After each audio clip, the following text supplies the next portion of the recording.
Hey everyone, Cowdy over here, and today I'm going to talk about 5 of my favorite relationships in video games.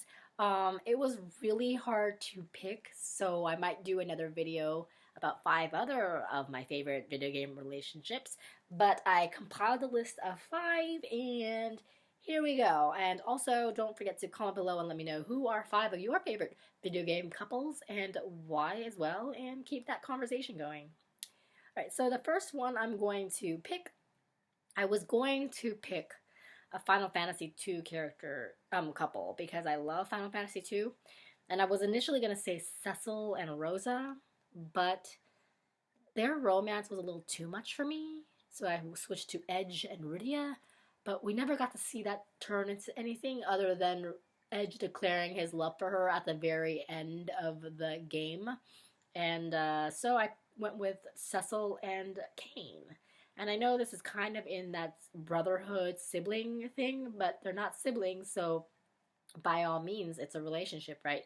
I think Cecil and Kane have a very interesting relationship because they love each other so much, but Kane is constantly backstabbing Cecil because he loves Rosa, and it's a really tricky love triangle. Kane can't even make it to Cecil and Rosa's wedding because he can't maybe bear to watch them get married. But at the same time, Kane, despite how much he loves Rosa, he can never ultimately turn his full back on Cecil whenever he is not brainwashed or triggered. He is very loyal to Cecil, like in the beginning when they were on the hunt, or had to go send that box to the summoning place where Rydia and her family lived, or mother. I thought that they have a very good relationship. They are best friends, nearly brothers. They would turn their backs on the king, Baron, for each other. Um, Kane is just kind of like a darker, more nomadic version of Cecil. And I think that a lot of that is triggered because of his love for Rydia his love for Rosa that can't be returned. I kind of wish that Kane, fell in love with Rydia, but I understand that he can't or doesn't because he might just see her as a little girl since that's how he first met her. All right, so that is number one. The other one I'm gonna pick is another Final Fantasy couple, and I'm going to go with Celeste and Locke from Final Fantasy 3/6. They're both, they both have a choppy history with romance. Locke, who lost the love of his life, she had to happen to die, and Celeste was essentially used as a pawn by the Empire, and then they unite, and Locke decides that he wants to trust Celeste, and Celeste decides she wants to trust Locke, and when you hit the second world, when everything is just kind of in ruins, the ruined world, and you start off with Celeste, and she has like no hope left. She finds hope when she sees Locke's bandana, or when they go to the opera house and Celeste has to pose and sing, and she's kind of singing for Locke, and it's such a beautiful, beautiful relationship that you never really know if they love each other or not, but you really do know that they love each other. You really do know.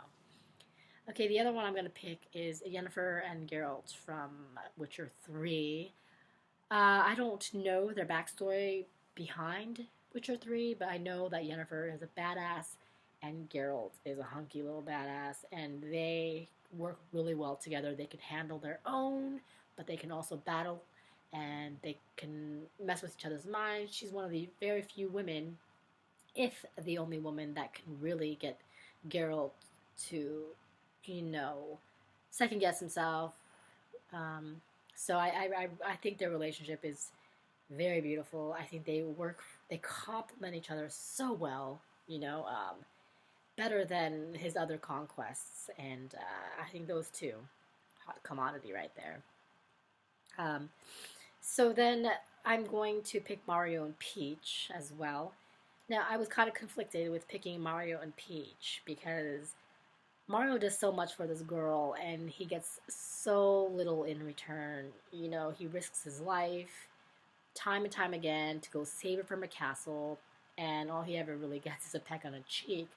But because of how long they've been together, you got to give it to them. You know, they've been together for 30 plus years now, and she's been reliant and dependent on him for a long time. And I think that he has an addiction to Princess Peach, and I think they're a cute couple. Last one, I put three more in here. If this is going to be tough, uh, is going to be Nate and Elena. Because even though I don't really like Elena, Elena is, there's something to be said about a woman who doesn't have all the similarities as you, but somehow manages to hold her own and also manages to entice you.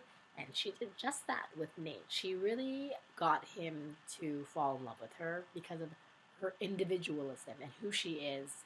And I love that about her. I have to give that to her. And that's the kind of relationship I aspire for. I want a man who, we don't have to have everything in common and we don't have to have a lot in common.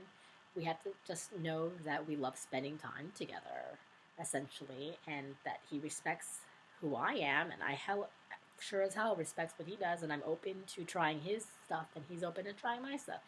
And their relationship is a beautiful thing because even though they're quite different and they come from different worlds, initially not even opposing worlds, they can't help but fall for each other. And you know, it's sad, but that's probably why it's a better fit for him to have be with Elena, who grounds him, rather than with Chloe, who's his female counterpart.